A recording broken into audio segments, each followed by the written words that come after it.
Master जी की बीवी अपने मेके में एक बाबा जी के पास गई। बाबा जी, हम पर कोई जादू टूना कर दिया गया है। मैंने नोट किया कि कई महीनों से मेरे शोहर को हर मंगल के दिन चिड़चिड़ापन, गुस्सा, एसाबी खिंचाव, तंगदिली और बेसुकूनी रहती है। बाबा जी ने हाथों के इशारों के साथ जुबान से विर्द करने के बाद बताया, बीबी, तेरे शोहर पर वाकई काला जादू कर दिया गया है और ये काम तेरी अपनी जेठानी का है। बता, क्या उल्टा वार कर दूं? मास्टर जी की बीवी, जी जी बाबा जी, डाढ़ा और पक्का वार करें।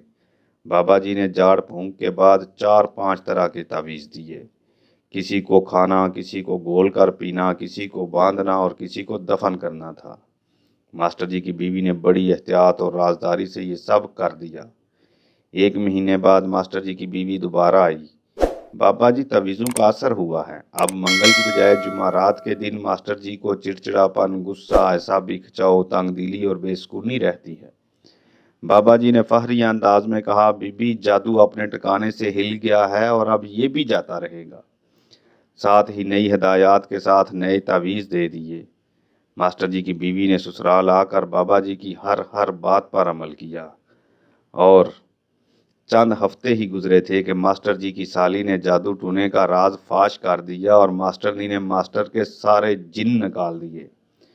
हुआ कुछ यूं कि घर में कुछ कागजात ढूंढते हुए मास्टर जी का नया और पुराना टाइम टेबल साली के हाथ लग गया।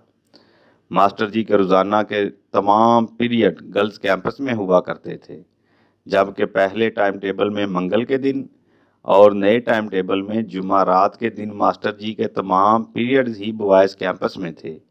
और ये बॉयज़ कैंपस की वजह से ही मास्टर जी उस दिन गुस्से, तंग दिली, बेसुकूनी, चिड़चिड़ेपन और साबी खिंचाव में रहते थे।